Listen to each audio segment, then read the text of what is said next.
As the child of a single mother, Theologian Candice Marie Benbow realized early on that the Christian church isn't always a welcoming place. These days, her work focuses on reimagining how faith can be a tool of liberation and transformation for women and girls. This is Disrupted. I'm Kalila Brown Dean. This week on the show, one woman's journey of connecting with God in and beyond the confines of organized religion. And now she's on a mission to make faith more accessible to everyone. Candice Marie Benbow is a theologian, essayist, columnist, and educator. She's author of the new memoir, Red Lip Theology, for church girls who've considered tithing to the beauty supply store when Sunday morning isn't enough. Candice, welcome to Disrupted. Thank you for having me. I'm so excited to be here. I'm excited to talk to you because there is a lot to talk about, even with the title of this book and the weight of that title. But I want to get into it from a different angle because this book is equal parts memoir, cultural reflection, and also in some ways a guide and encouragement for people who have struggled with these same things but lack the words to really put it into context. So share with our listeners before we go forward, what is Red Lip Theology and how did you develop that concept? Yeah, thank you for that. So Red Lip Theology for me is a way of life and faith as a Black millennial woman.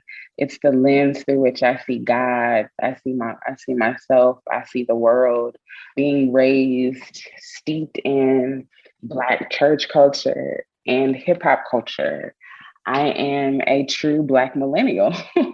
And in so many ways, both have brought an extreme awareness to me. And so I I would say that I began, and I talk about this in the book a bit, these questions began circulating and percolating for me years ago, like decades ago, even as a kid, not understanding how certain things worked in the church and how certain moves are made and how certain people, particularly my mother and single mothers, are maligned and just thinking that that's not right. And so through a series of one education, going to graduate school and then ultimately going to seminary, but then through also my self-discovery and talking to other sisters, it became evident that I needed to write in this way and begin to have these kinds of conversations.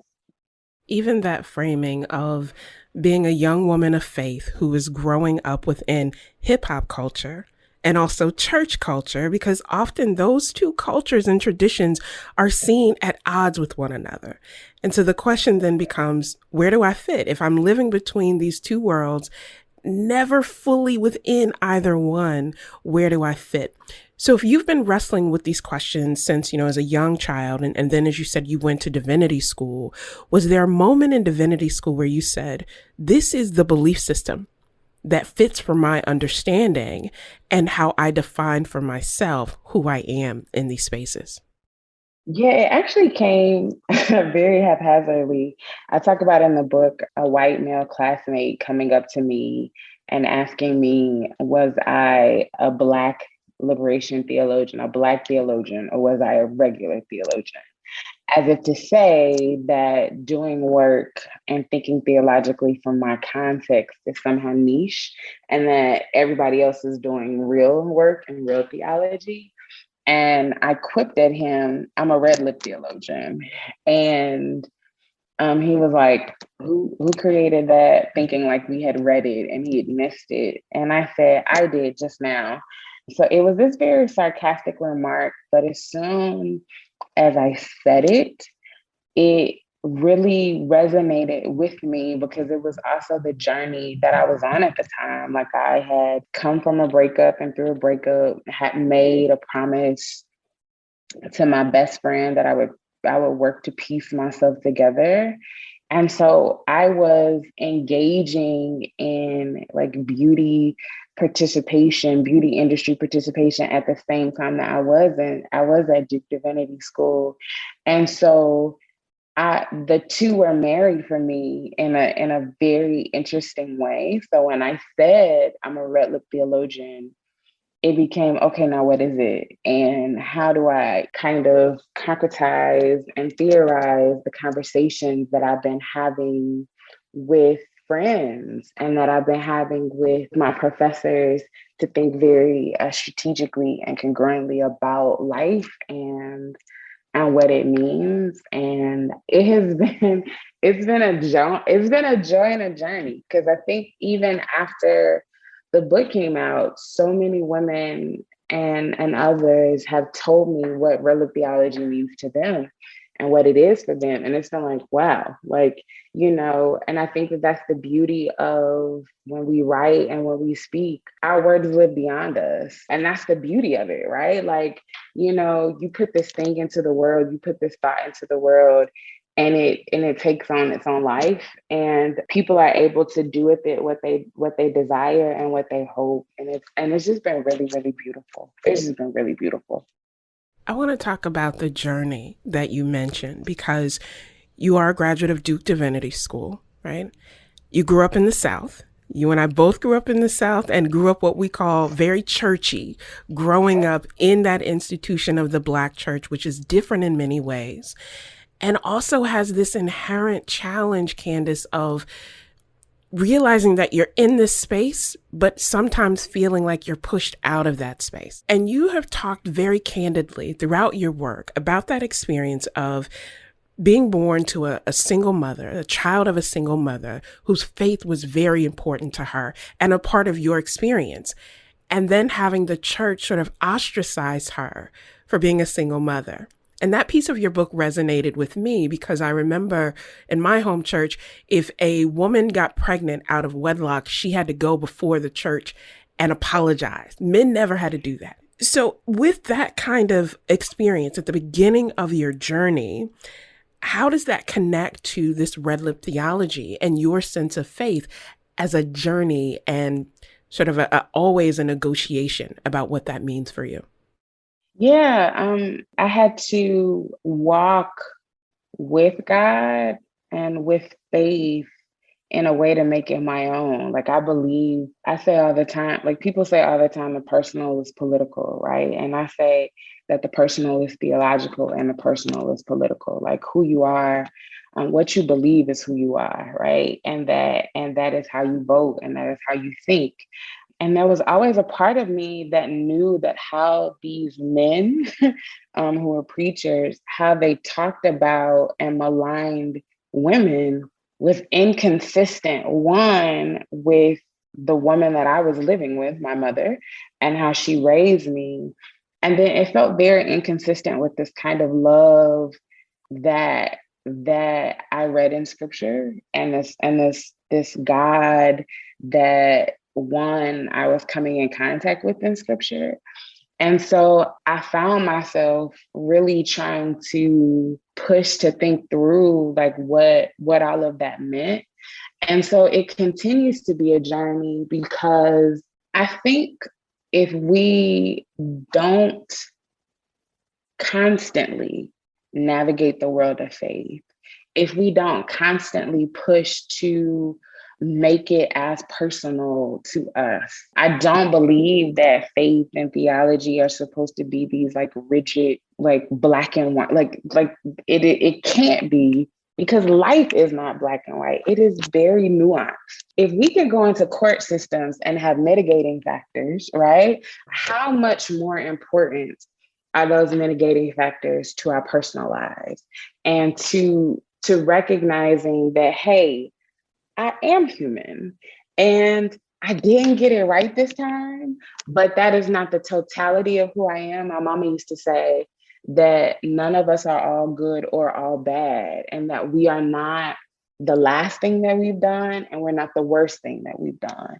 And so the journey has been accepting that for me, and also particularly helping Black women to accept that for themselves, because we live in a world that is extremely harsh and critical to sisters. That like if you make one mistake, you are so easily thrown away. You are beyond redemption. And too often we embody that and we think that this mistake is unto death, right? That like that you can't get over it. And so what I have hoped that my work has done is introducing a much more kinder, gentler understanding of who we can be in faith and through faith, so that our journeys are not marred with such extreme levels of disappointment and shame and guilt. Like I think that those are the things that we carry that we shouldn't have to carry. There is a powerful sense of agency of hearing you talk about, I will define myself for myself. I will chart my journey, especially in a space, Candice, where the people who are asked to carry shame and stigma aren't the people who should be carrying the shame and the stigma. They shouldn't carry that. The people who commit the harm should. And what you've also been very open about is deciding that you want to be a mother. And if being a single mother, doing so via IVF is the way that you will fulfill that plan for your life, you're going to step into it without regard for how others and institutions try to define that journey. How do you see those things? Sort of this decision that I'm going to be a mother in the way that I choose, along with that idea of grace and mercy that is so hard for Black women in this country. Yeah, so one of the things that I have held on to is this particular scripture where it's this moment in scripture where Jesus says, it is my Father's good pleasure to give you the keys to the kingdom, to give you the kingdom. And it has been this idea, right, that like our lives are meant to be happy. They're meant to be full. They're meant to be whole. They're meant to be joyous. And when I think about what happiness and joy and fulfillment look like for me, it includes motherhood. And walking away from this notion or this belief that single motherhood is sinful was the crux of my, I believe it, like it's the crux of who I am as a person. So walking away from that and knowing that that's not true gave me the space to enter into to say, I want to be a mom. And I would love to be partnered, right? Like I would love for somebody else to get up at 2 o'clock in the morning and feed that baby and change a diaper. And if that does not happen in that way for me, I don't want to negate this desire that I have to be a mother. And I think that one of the things that this journey has been teaching me, and it's so funny because I just had an appointment with my OBGYN last week, and we were talking, and she was like, so, like we were doing tests and all the other things. And she's like, how do you feel? And I told her, I said, I'm learning so much about myself and what it means to prioritize joy and what's important for me and what I value. And I think when I think about it in the broader scope of my childhood and the broader scope of being raised in the church, and I think, we can attest to this. So many of us can attest to this. As women, we're not given that space, right? We are told that our desires and our dreams and our hopes come at the expense of they come after everyone else, right? That we're supposed to give to everybody else.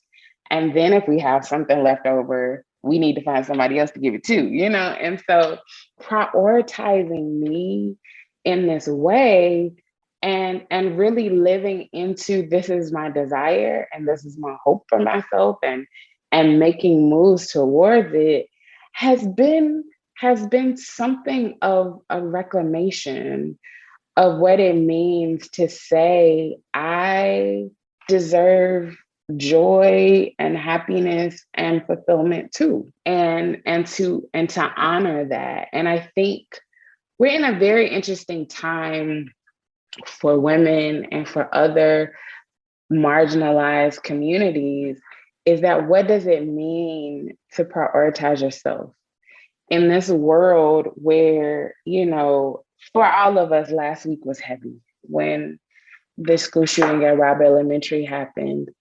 There was this moment where, and I'm not a mom yet, but I'm human and I care about people. And I have been, every moment that I think about it, it stops me and I'm weepy and I'm broken because there's a moment like that when you are confronted with the real evil that is in this world. And the fact that we cannot, despite all of the ways that we want to, we can't even protect our babies from the evil, right? There was this idea and belief that in childhood you protect them as much as you can, and then at 18, when they launch out into the world, you pray that you've done enough that will keep them safe. Parents don't even have that kind of assurance anymore, right? And so I was just like, this is the world that we live in. And what do I do? And my OBGYN said to me, all you do is you keep putting more light. That's it. And she said, and if that looks like you continuing to follow this journey, if it looks like you encouraging other women to do the same, if it looks like the ways that you write, the ways that you love and you care for the children and the people that are in your life, you just put more light in the world. And I think that ultimately this journey, writing, all of the ways that I have had to, reclaim myself and my spirit is about like, we got to put more light in the world. And before we can put light in the world, we got to recognize and rediscover the light in ourselves. And it continues to be a journey, but I think it's one that all of us in some way, shape, or form are equipped for. And I want to thank you for naming that heaviness. Because I think a lot of people assume that if you are a person of faith, that if you are a person who has a religious tradition or practice, that you navigate these things differently, right? We always hear that response like, oh, thoughts and prayers. But what are thoughts and prayers if, faith without works is dead? What thoughts, prayers, and action? And to name as a person of faith who has said, I still struggle with understanding how in a world with so much light and so much goodness, there can be so much evil and so much harm. And thinking about your role in bringing light, right? That all sounds wonderful. But Candice, let's be honest here. You have encountered a lot of vitriol and a lot of pushback for saying that simple thing that Black women and girls deserve joy like everyone else. And you have stood up to some heavy hitters in the religious community to say, don't use your pulpit to bully Black women and girls and then rely on them when you need something. How do you manage that? How do you manage this idea that you are a vessel to bring light through your work and through your words, and you also become a target? How do you navigate that? It's hard. I think I'm figuring out now a way that I'm much more insulated with friends who I can process a lot of stuff with, and I'm learning how not to respond.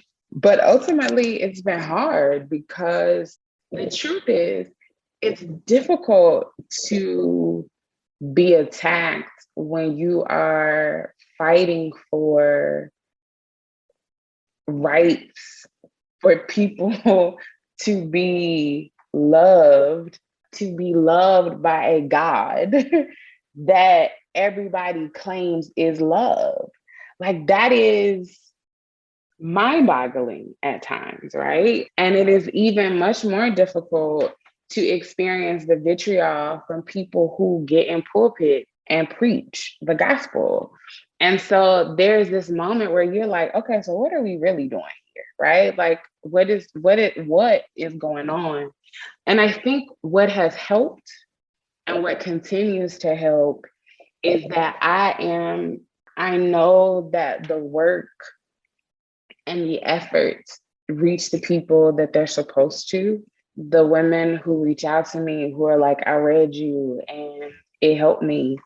The pastors who are like, I read your book and I had to sit with it. And then I had a pastor say he made it required reading for all of his associate ministers and his deacons. And that was phenomenal to me. You know, those are the moments that matter. And I think that what I have had to acknowledge is that I'm no different from anyone else who stands up and says, you know, that these things are not right and we have to do better.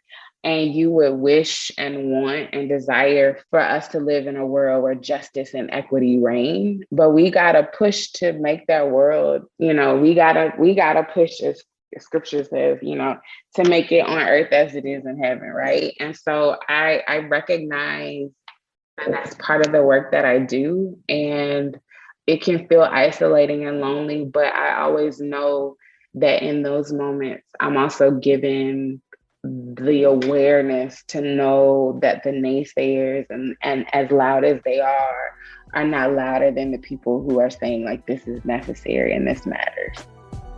That was Candice Marie Benbow, theologian and author of the new memoir, Red Lip Theology. After the break, Candice talks about how gendering God reinforces misogyny in the church and what she's learned about forgiving herself. This is Disrupted. Stay with us.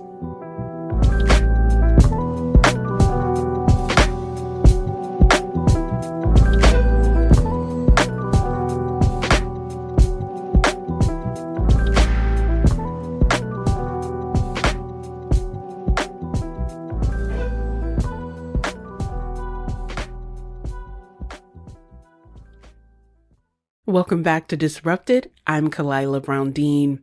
All this hour, we're speaking with theologian Candice Marie Benbow about how her work brings together beauty, faith, feminism, and culture. She's author of the new book, Red Lip Theology, for church girls who've considered tithing to the beauty supply store when Sunday morning isn't enough. For centuries, many have used religious doctrine to justify their actions, and as late as the 19th century, white slave owners in the U.S. would focus on particular verses from the Bible to justify the enslavement of Black Americans. Today, Candice argues that faith leaders may be using God's gender as a way to legitimize male leadership. Ask Candice why she's pushed back against the notion of a male God and how that changed her relationship with Christianity. Language is at best failing us as we attempt to articulate God, right? Like, so if you're a person of faith and you've just had this beautiful experience or encounter with God, and you're trying to describe it to someone, or you're trying to describe who God is to you, words fail you. Like, you just are like, it's just, you know, like, words fail you. So we are always trying to, we are always failing there. So part of it is true that language is something that we needed as a way to articulate, right? One of the things that I'll never forget, one of my seminary professors said when we were talking about gender is we can acknowledge that gendering God for some was the best way to articulate and describe who God was to them or is to them. But that is not the totality of who God is, right? So when you look at the ways that power throughout centuries has been wielded and how men have asserted that power, there have been ways that that power has been justified theologically because of God's gender, right? That God is a man and God is male, therefore men lead, down to what happened in 2016, that you had people who refused to vote for Hillary Clinton because of this idea, right? that a woman in leadership, in that level of leadership, is fundamentally against scripture and fundamentally against a theological principle, right? So part of it for me is, how does all of that trickle down to the ways that we recognize gender roles, the ways that we teach girls and boys how they can only be girls or boys, right? And then when they live into that, what it looks like for them to live into being a girl or a boy, right? And God is much more expansive than that. When you look at, if you believe that this God created all of creation and how vast all of creation is, then what does it mean to say and acknowledge that there is more to God than this binary? Additionally, in the book, I talk about how, for me, it was important to have my conversation about God be less common, right? That, like, using pronouns for God that I use for other people, it cheapened, for me, how I talked about God and how I spoke about God. And I wanted a conversation and a descriptor that was just reserved for God. So that really began, for me, the ways that I really thought through what that looked like. I'm listening to you talk about this conversation and this evolving notion and awareness that you have, and how, yes, even in a space where it's seen as controversial, it's also seen as, if this is about relationship building, allowing ourselves to think differently about those relationships. And you've also been very clear about the tension that some people see between God's will and free will, and how the very notion of free will is unsettling to a lot of people. When you think everything is preordained and predetermined, how then can you exercise a free will? How do you see free will playing out in these notions that you've talked about? Do you see it as a liberating force, or do you see it as another addition to this relationship? Free will is a complication. We can talk very beautifully and eloquently about free will. And in the book, I talk about, it's two-sided coin, right? That, like, free will, you can move and have agency in the world to live your best life and to flourish. And you can also do some dumb stuff and make some very dumb decisions. Like, that is true, right? And that there is the reality that for people who are Christians, that this could have been, we can say, why did not God intervene? Why did not God, stop, 20 babies and 2 teachers, 19 babies and 2 teachers from being killed? Free will is a gift that, if we do not steward well, can cause chaos, not just in our lives, but in the lives of other people. And so it's been a journey, the journey to recognize that I have a responsibility, that my actions and my behavior don't just impact me, right? And so not only should I be making decisions in regards to the world in which I want to see and in which I want to live in, but I also should be making decisions about, in relationship to what I want other people to have, my loved ones, people I care about. How do my decisions impact other people? And I think that there's a call and a requirement for us to often look outside of ourselves. And in that way, it becomes this force that sometimes is wielding, that I've just had to sit with sometimes, to be like, I have the power to make a decision. And as beautiful and as painful as that can be in whatever circumstance, I have the power to make a decision. And sometimes that in and of itself is the only truth that's necessary. Let's talk about that power to make a decision, because you are very open in the book about mistakes that you have made, about challenges that you've encountered. and about the lessons that you've learned through those painful encounters. And one of them in the book, you talk about a relationship with a fellow student at Duke and all of the things that you learned about your choices, how they impact you, how they impact others, but also about the importance of grace and not just extending grace to others, but extending grace to yourself.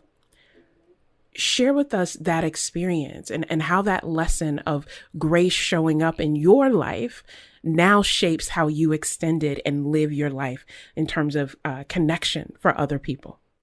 Yeah, I was in a relationship that I had no business being in, right?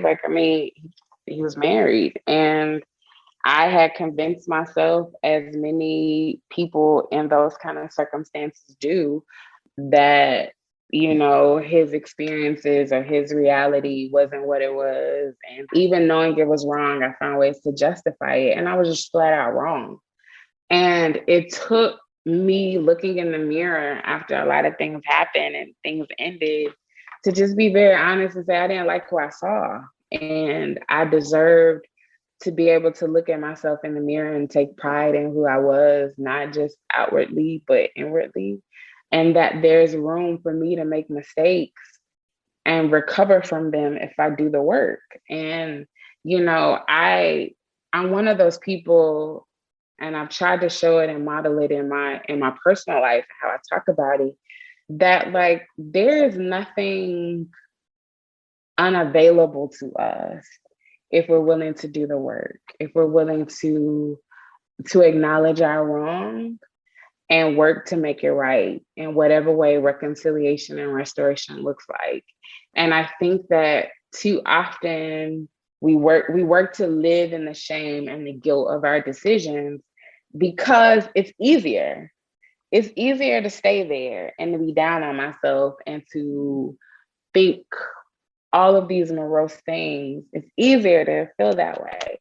What's absolutely harder is to say, okay, that was dumb. You know better. Why did you do this? And what can we do to ensure that you don't do it again? And I think that all of us owe that hard work to ourselves because we're capable of being better, right? We're capable of being better. And I wake up every day with that, I want to, and sometimes it can get on people's nerves, right? All right, you're doing a lot today. But I genuinely want to do better than I did before. And I'm not going to always get it right. None of us get it right. A lot of times we move out of fear, we move out of angst and anxiety around what's happening and what we are afraid we can't control. And we make some unfortunate decisions. But again, even when we have to deal with the implications of our decisions, there isn't anything that we can't come back from and be better people because of it. That's author and theologian Candice Marie Benbow. When we return, more from our conversation. This is Disrupted. Stay with us.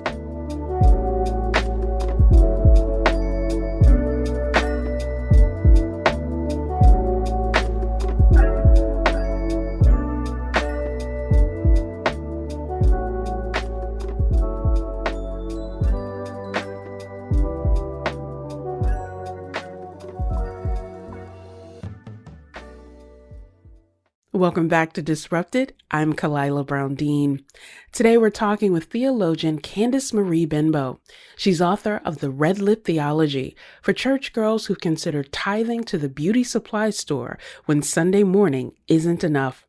Since her time in seminary, Benbow has been championing womanist theory and its intersections with faith. I asked Candice to explain what womanism is and how it fits into her work. Yeah, so womanism looks at, it's a term coined by Alice Walker, that when you prioritize the flourishing and the thriving of Black women, society as a whole, everyone can flourish and thrive. So a womanist is a Black feminist, but it moves beyond, right, these political and economic and educational leanings. It includes that, but it really focuses on what it means to holistically flourish and thrive, right? And womanism gave me language to lift that I am still good, even when things are chaotic and they don't feel good, right? That Black women still deserve to give themselves the gift of wholeness and healing when the world says that they don't, right? And that the people that we care about and the people that we love deserve our best self. And we should always be included in that number of people that we love and people that we care about. And so it has been important to me to do work. And as I'm working on book 2 now, that's about love and relationships, it's been important to me to give Black women room, the space to be human and to say, like, look, you didn't get it all right and you're not gonna get it all right. But grace and mercy are available to you, and you can have and find strength for the journey to be a better person. And womanism has helped me to find ways to articulate that creatively to sisters as I do this work. You mentioned that second book, and I want to connect that work with this idea of womanism, which also means that Black women deserve pleasure and they deserve joy in all of its manifestations. And so I want to talk about something that good church girls are not supposed to talk about, Candice, and that is sex. You give the reader 8 truths about sex in Red Lip Theology, and I want to read through them and then have you reflect on that. First, you say intimacy is holy. God created us for interdependence and connection. When we honor that, we thrive. Intimacy is necessary. Touch is vital. Sex is healthy, necessary, and productive for reasons beyond reproduction. Right? That's quite the challenge. God respects our agency. Those of us who have the privilege of experiencing physical intimacy should do so as often as we deem necessary for our health, wellness, and desires. And lastly, and this is one, Candice, you don't shy away from a controversy, and I love it. You say people who identify as asexual and those for whom intimacy can be difficult because of physical and emotional limitations are no less valuable or important than those who experience intimacy privilege. Why are those key 8 truths so important for you? Because we live particularly in a world that wants to compartmentalize what it means to feel, to touch, and to be. And that's essential to everything, right? And too often women, Black women of faith, single Black women of faith, go without touch, go without intimacy, because they believe that they have to deny themselves because it didn't come packaged in a man. But we deserve to be loved, we deserve to be touched, to be desired. And that does not, make us sinful creatures. Like, I talk about, even in the book, I say, I refuse to believe and don't believe that God cares whether or not I waited until I was married as much as God wants the ethics of my relational behavior to be on the up and up, and to treat people in a way that reflects who I say that God is to me, right? Reflects the type of person that I say that I am in this world and choose to be in this world. Those are the things that matter. And what I want my work always to be is a roadmap for sisters to journey themselves to their conclusions that say that it's possible for them to be happy, it's possible for them to pursue pleasure, it's possible for them to pursue joy. And so I'm excited because in this book, I'm thinking through ways of delving into that even more. One, because I'm just fundamentally tired of men writing about relationships and telling women what they need to do in order to be, particularly and especially Black women, what they need to do in order to be good and valuable, and not giving women space to be like, you are already good. And it was a series of unfortunate events that have led to heartbreak. And there's also room for us to have some real conversations ourselves about what we need to do to ensure that we are selecting and in relationships that reflect our highest good. Like, there's space for that. And I think that we need room. We need room for that space. And I'm excited that, there's a time where it was very few of us who are writing and talking about this. But now there are more women and more people, folks who are talking about it and giving us many pathways to freedom and wholeness. And I'm just really excited about what that looks like. I want to bring us back full circle, back to the title of this book. And, the second part of the title, When Sunday Morning Isn't Enough. You have spoken across numerous platforms in your written work, your work as an educator, that it's not, for some people, it's not enough to just have a religious principle or a religious relationship, that some folks need a therapist to help them work through some of those challenges, and that we shouldn't see those things as oppositional or as a test of one's faith, but that it's okay to have Jesus and a therapist if that's your faith tradition as well.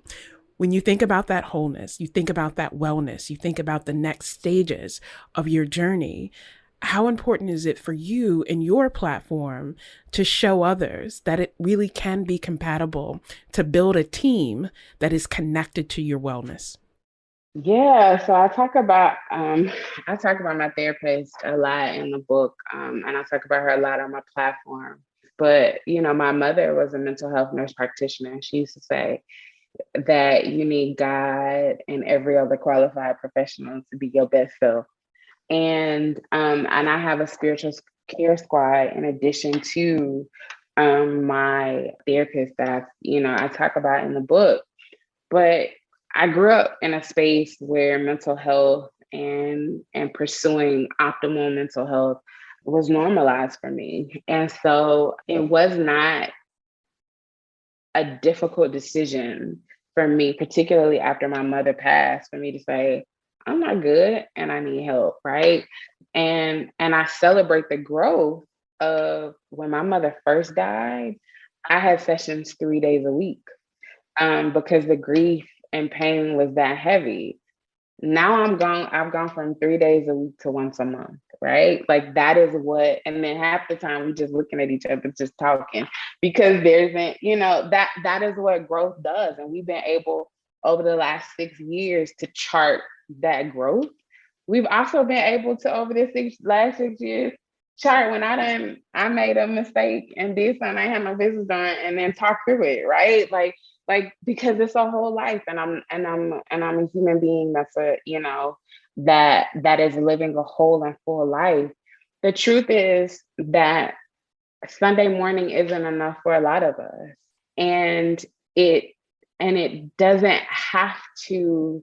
Simply because it's not enough doesn't mean that we have to live in insufficiency, right? That there are spaces and there are places and there are ways that we can live into the fullness of what we need. We can get the fullness of what we need, and we can bring to bear all of that to who we are. And I'm really excited and grateful for the opportunity, for the ways that Relic Theology has introduced a lot of women to that possibility, that you don't have to continue to want and lack because you don't have all that you need, but you can live into an agency, a free will, a holy divine call to yourself to go and get the things that you need, pull from whatever resources that you need in order to be whole and to heal, and recognize that you're not alone in doing it. And I think that that's one of the things I tell people when I'm talking about Red Theology and when I've done book tours and talked to book clubs, is that there was always this belief, and that I was the only person who was thinking this way, that I was the only person that had these questions.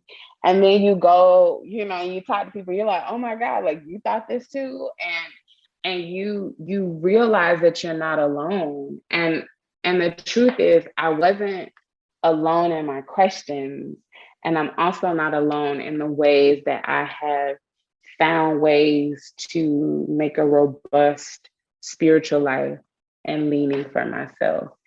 And I want women, I want those who read Red Theology and are encouraged to go on that path to recognize they're not alone either. You have charted this journey, this ongoing journey for your life. You have helped us see this movement from scarcity to abundance and opportunity. And so the last question I have for you, Candice, is what does joy look like for you? Oh, wow. I'm about to tear. So I was sharing with you, and people who follow me on socials know that 2 days after Mother's Day, my grandmother had a stroke. And she has been in the hospital since May the 10th. And this past weekend, she was transferred into a rehab facility.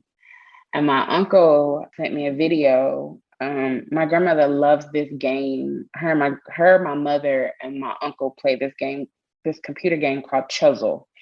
And I could never get into it. It would always frustrate me. But my grandmother always had the highest score in the family, and nobody ever wanted to play her.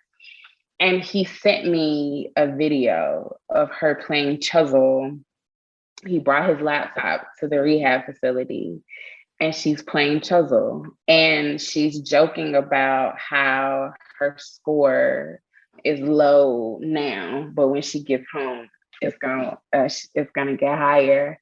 And I just beamed because even in the midst of all that her body is going through, she leaned into what makes her come alive. And in that moment, that brought life back to me. And I think that for me is what joy continues to be. It's, the mundane moments and miracles that remind me that I'm still here, that remind us that we are still here, that the absolute worst thing that came wasn't the last thing. And sometimes that is the joy in and of itself that takes us to the next moment of joy. That was theologian and columnist Candice Marie Benbow. She's the author of Red Theology for church girls who've considered tithing to the beauty supply store when Sunday morning isn't enough. You can learn more about Benbow and find a link to her book at our website. It's ctpublic.org/disrupted. You can find links to the work of all of our guests by visiting our website. It's ctpublic.org/disrupted. This episode was produced by James Szkobel-Wolf, Zshekinah Collier, and Catie Talarski. The show is produced by Kevin Chang-Barnum and Emily Charash. Our interns are Taylor Doyle and Jacob Gannon. You can listen to all of the previous episodes of Disrupted by finding us wherever you get your podcasts. Just search for Disrupted and Connecticut Public. I'm Kalila Brown Dean. Thanks for listening.